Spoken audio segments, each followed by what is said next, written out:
Bueno, lo que os decía es que la niña que sabía escribir es una metáfora, gracias a la cual, pues bueno, vamos a intentar conversar un ratito acerca de los derechos humanos como una metáfora en sí. ¿Sí? Una metáfora que vamos a interpretar a través de 3 narraciones, 3 relatos que expresan otras 3 submetáforas, por decirlo de alguna manera, perdón. La metáfora de la fragilidad, la metáfora de la narración y la metáfora de la cultura o la comunicación entre personas. Así que si os parece, pues bueno, si nos lo permite la técnica, vamos con ello. El punto de partida que os planteo como hipótesis es considerar que las personas somos animales simbólicos, es decir, animales de metáforas, cuidadores del lenguaje, hermeneutas del sentido, en fin, como lo queramos interpretar. A partir de este punto de vista, si somos esto y nos interpretamos así, lo que podríamos considerar entonces es que los derechos humanos, como cualquier otro relato que construyamos, las personas son metáforas, ¿no? Y entonces habría que situarse con el valor de las metáforas. Vamos a verlo. En primer lugar, la idea es que cualquier metáfora, y bueno, si os dais cuenta, el punto de referencia de partida de esta exposición es Nietzsche, pero es el punto de partida, ¿sí? No es el punto de llegada. Toda metáfora es una investigación en el lenguaje. Por lo tanto, toda metáfora es un intento de trabajar con hipótesis lingüísticas y la filosofía, como metáfora de metáforas, vendría a ser un metalenguaje y, por lo tanto, hipótesis sobre hipótesis al respecto de cómo nos interpretamos como seres simbólicos, como animales de metáforas. Así que, como toda investigación en lenguaje, pues empezaría con un ¿qué pasaría si?, por ejemplo, ¿no?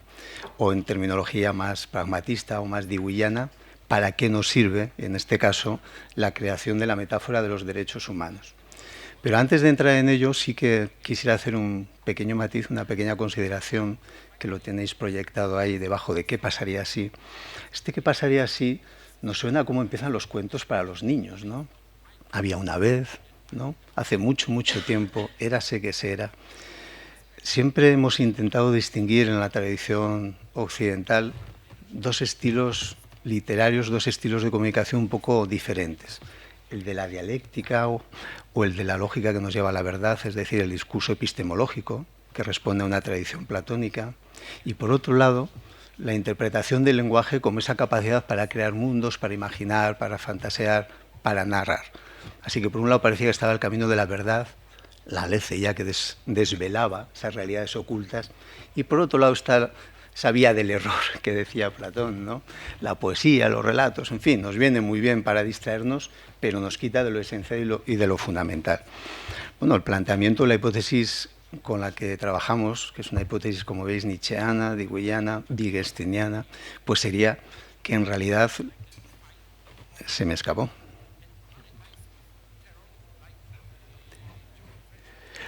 Los lenguajes humanos, estoy avanzando y quiero retroceder.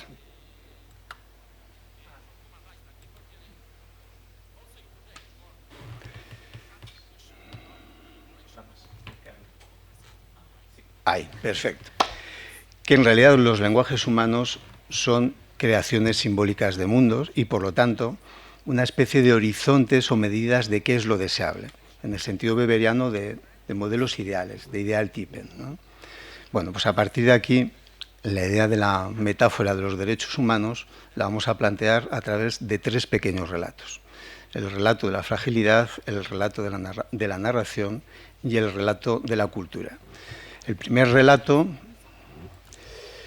aparece en la obra de Balgoma y de José Antonio Marina, que todos conoceremos, La lucha por la dignidad, y es un relato realmente bastante cruel.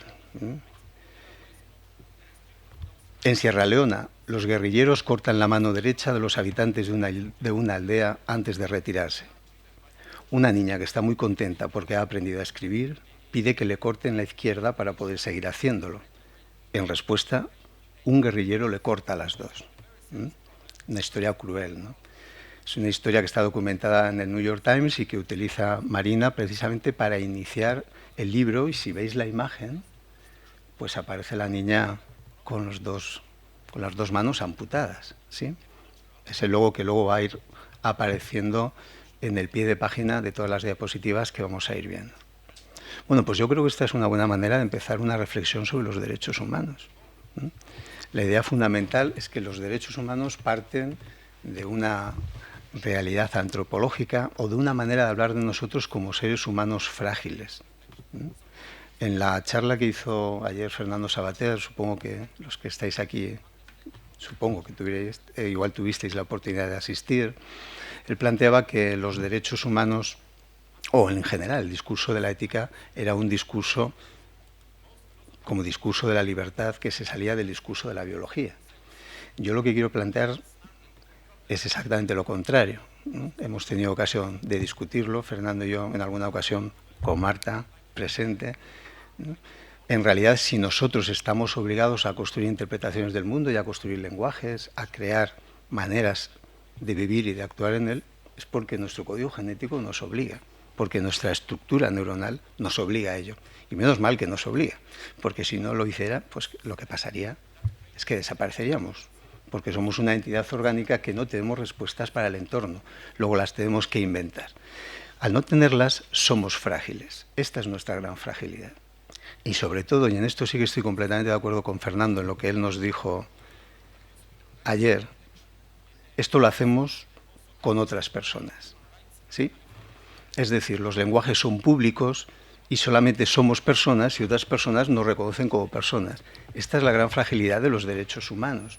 Solamente en la medida en que el guerrillero reconozca que delante tiene una persona que acaba de aprender a escribir y que por lo tanto le está pidiendo que siga torturándole, no me importa, pero por favor, tortúrame solamente cortándome la otra mano para poder seguir haciéndolo. Si lo hubiera reconocido como un igual, como una persona, seguramente no le hubiera cortado ninguna de las dos manos. Pero al menos podía haberle hecho caso y haberle cortado una y no la otra. ¿Qué más le daba?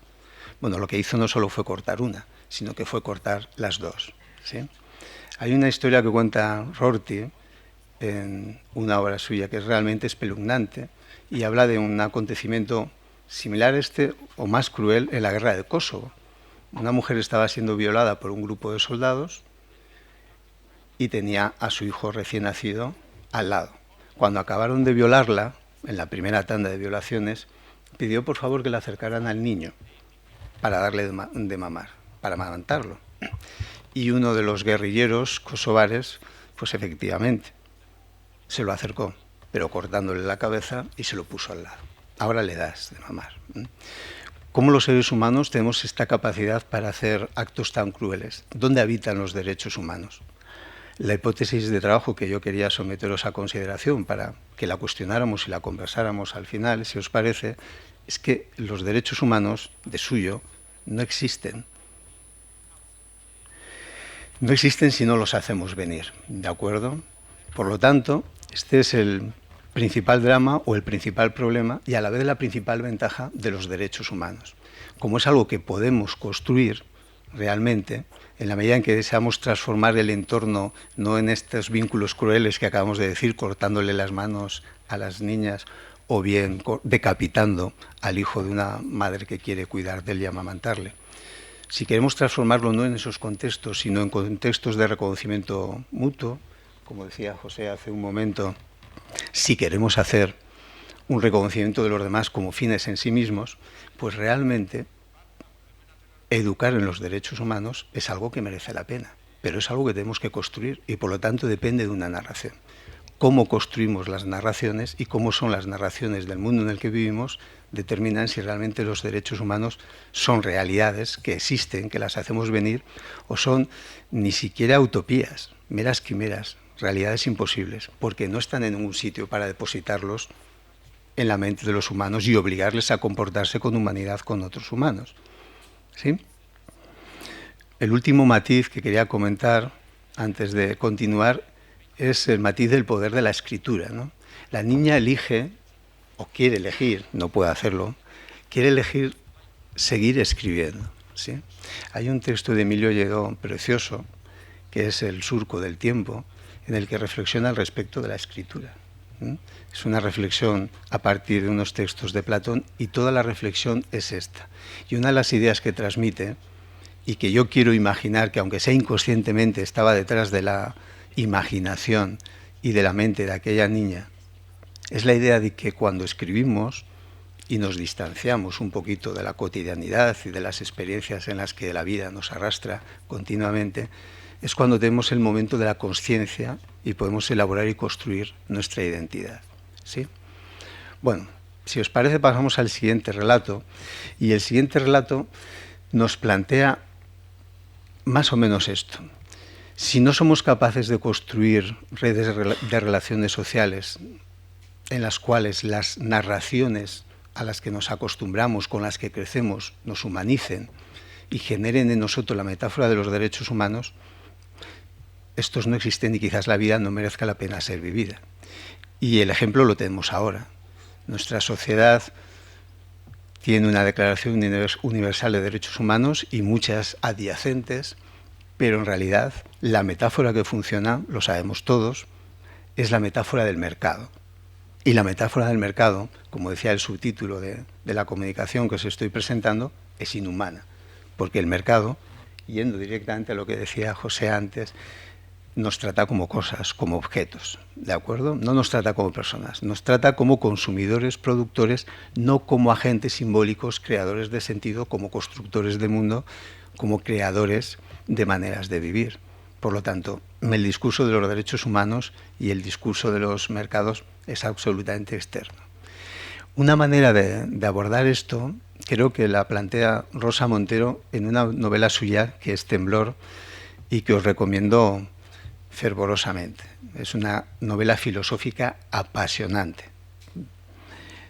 En esta novela acontece que en una sociedad futura, post-nosotros, seguramente post-nuclear, se ha generado un nuevo gobierno donde gobiernan las mujeres, que no ejercen la violencia directa sobre otras personas, pero sí que lo hacen a través del poder mental, de la hipnosis, que parece ser que solo ellas genéticamente controlan. Durante la novela se ve que efectivamente los hombres también pueden hacerlo, pero como no se les enseña, pues esto no acontece. Esa sociedad posnuclear o posconflicto, porque Rosa Montero no lo deja muy claro, es una sociedad muy jerarquizada. Las sacerdotisas viven en el Talapot, que es el centro del poder, un templo que simboliza la verdad absoluta, y es donde está depositados los cristales, que son el símbolo de la ley permanente y eterna. El Talapot está en Magenta, que es la capital del imperio. Lo que pasa es que desde hace un tiempo hay una niebla, la niebla del olvido, que hace que las cosas vayan desapareciendo, pero todas las cosas. Desaparecen las cámaras, los micrófonos, desaparecemos las personas. Para luchar contra esta niebla ellos utilizan la estrategia de la memoria, ¿sí? Si recordamos con una memoria preservativa los objetos, las personas, las cosas, y lo conservamos aquí, el mundo no desaparece. Pero aún así, después de años de hacer esto, el mundo continúa desapareciendo. Pues bien, Agua-Fría, que es la protagonista, que inicia su periplo en los 12 años con su primera menstruación, es una persona que va recorriendo todos los ámbitos y territorios de esta sociedad futura para descubrir que al final el problema está en que los seres humanos que allí habitan no tienen la capacidad de construir discursos propios con sentido. Su vida propia, su narración propia, no existe y por lo tanto por eso la vida se diluye. El párrafo que os he seleccionado de la novela dice así: mientras dormían, habían sido atrapados por las nieblas del olvido. La niebla del olvido les entumecía los músculos y embotaba sus mentes. Era como si la bruma estuviera devorando sus energías y convirtiendo su sangre en un humor espeso, lento y frío. No tenían deseos de vivir. Realmente cuando estaba escribiendo esto se produjo el suicidio, el segundo suicidio por desahucios, que sabéis que parece ser que ha llevado a los políticos a intentar hacer una ley para que paralicen los desahucios, ¿no? Para mí la niebla de Rosa Montero de Temblor es como la metáfora de los mercados en la que vivimos. Es un discurso dado, es el discurso único, es la verdad absoluta, es un lenguaje que nos cuenta y nos hace.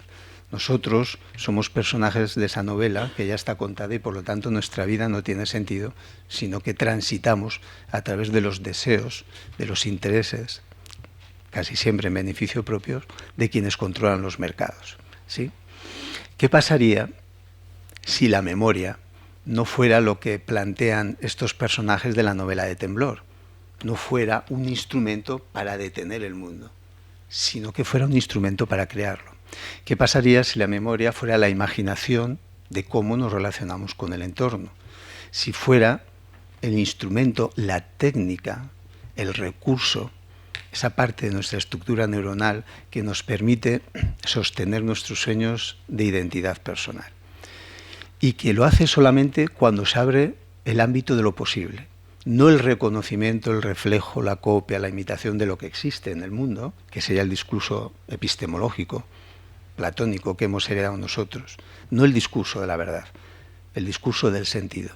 ¿Qué pasaría si nuestra estructura neuronal fuera un artefacto de imaginación para construir interpretaciones del mundo y habitáramos los mundos que construimos? Pues creo que lo que pasaría es que si conseguimos que ese artefacto genere metáforas de derechos humanos y no metáforas de mercado, viviríamos en otra sociedad. La clave y la pregunta sería cómo hacer esto. Y para ello tenemos que avanzar un poquito más. Dice Ortega y Gasset que para comprender algo humano, personal o colectivo es preciso contar una historia. ¿Sí? Es decir, si queremos, como estamos haciendo ahora, indagar un poquito acerca de cómo construir el tipo de sociedad que podemos considerar más deseable, con una medida más humana, algo que se aproxima a esto que llamamos derechos humanos o democracia, aunque son palabras secuestradas que cada día parece que significan menos. Si queremos comprender eso, tenemos que contar una historia, como la historia de la niña amputada o la historia de Temblor, de Rosa Montero. José Jiménez, en su obra La vida como azar, expresa exactamente la misma idea, pero de otra manera. Sentirse partícipes de un relato, dice, es la única vía de que disponen los individuos humanos para intentar actuar como protagonistas de sus propias vidas. Lo que les pasa a los personajes de Temblor es que no son protagonistas de su vida precisamente porque no participan de ningún relato. Luego, si queremos, y vuelvo al condicional, construir ese tipo de sociedad por la que todos parece ser que en principio abogamos, algo deberemos hacer precisamente para conseguir que las personas con las que convivimos aprendan a construir sus propios relatos. Y esto es un problema de educación y de docencia. Bueno, estos mercados que yo identifico con esta metáfora de la niebla, de la que nos está hablando Rosa Montero, a mí me recuerdan mucho la definición que hace Adorno de mito o de bloque, que lo asocia a verdad absoluta, ¿no? Cualquier orden que se cierra en sí mismo como sentido, dice Adorno, se cierra también contra la posibilidad que supera todo orden. Me gustaría someter a vuestra consideración esta pequeña reflexión.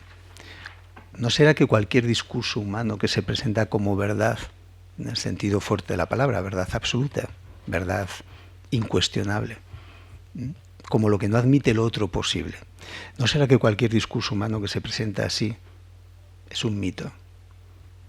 Un mito en el sentido de un bloque cerrado, algo que nos niega como personas, un discurso no humano, un intento de poner una medida no humana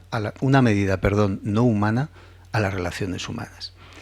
Si fuera así, yo por lo menos quisiera escapar de estos bloques, de estos mercados y de esta niebla, ¿no? Y seguramente podemos hacerlo. Y para ello, pues convendría de vez en cuando leer a Foucault. Una de las ideas que él nos cuenta en Tecnologías del Yo es esta. Amigos, es que el poder no es más que un tipo particular de relaciones entre individuos. Los mercados también. Luego, si es eso, si no son verdades absolutas, si no es algo a lo que no queda más remedio que adaptarse, y me da igual que me llame Zapatero o me llame Rajoy, si no es algo así, sencillamente cambiando las relaciones entre los individuos, cambiamos las estructuras de poder. ¿Y cómo se construyen en una sociedad las relaciones entre individuos? Dejo la pregunta. que sería como preguntar cómo podemos cambiar las estructuras de poder. Bueno, y llevamos a la tercera fábula, a la tercera historia, me quedan 5 minutos, que es la historia que nos cuenta George Simmel en una recopilación de ensayos titulada Sobre la aventura. Cuenta la fábula que a la hora de morir, un campesino confió a sus hijos que tenía enterrado un tesoro en el sembrado. Muerto el padre, los hijos removieron de arriba abajo el campo, excavándolo profundamente sin dar con el tesoro. Pero su esfuerzo resultó vano, pero al año siguiente la tierra así trabajada rindió una cosecha 3 veces mayor que las anteriores. Bueno, esta es la última metáfora y es la metáfora de la cultura. Pero no de la cultura como lo entendemos nosotros, como industria cultural, sino de la cultura en el sentido de Ortega, cuando él nos decía, porque cultura, en su mejor sentido, significa creación de lo que está por hacer y no adoración de la obra una vez hecha. Si entendemos esto por cultura, vemos que entre cultura, educación, comunicación, diálogo, no hay diferencia. En todos los casos que he dicho de lo que estamos hablando es de establecer redes de relaciones para construir con el uso público de los lenguajes nuestra medida del mundo, la medida de lo que consideramos deseable o indeseable. Bueno, pues en este sentido, y para ir cerrando ya mi exposición, la pregunta sería, igual que aquel campesino transmitió ese tesoro a sus hijos, que no era sino transmitirles el afán y el deseo de buscar, la pregunta sería, ¿cuál es nuestro tesoro? O cómo nosotros como educadores, como ciudadanos y como comunicadores podemos desarrollar maneras de relacionarnos con los demás o técnicas de comunicación que nos sirvan para construir un tipo de mundo, un tipo de educación y sociedad u otro. Hay 2 modelos básicos en la historia de Occidente a los que me refiero al principio y que aquí están un poquito más sistematizados. El modelo que llamo la estrategia Platón y el modelo que podemos llamar la estrategia Protágoras. La estrategia Platón responde a lo que Dewey llamaba el milagro del ladrillo epistemológico. Los anteriores, los educadores, los padres, las generaciones anteriores, transmitimos los intereses, proyectos y valores a las cabezas de los demás muy fácil, por transporte. Pum, unidades de conocimiento, pum, cojo el ladrillo y te lo pongo. En una clase normal lo que ocurre es que alguien llega a dar información para que quienes lo reciban aprenden. Por lo tanto, el maestro enseña y el alumno aprende, como debe ser, ¿no? Por lo tanto, de lo que se trata es de que las nuevas generaciones encuentren la verdad, que ya está, que ya la hemos construido. Nuestro esfuerzo nos ha costado, por lo tanto no lo cambiamos. Es una educación, un tipo de comunicación entre personas que se basa en certezas y que parece ser que tiene una especie de ilusión, que es la ilusión de que se pueden fabricar las personas.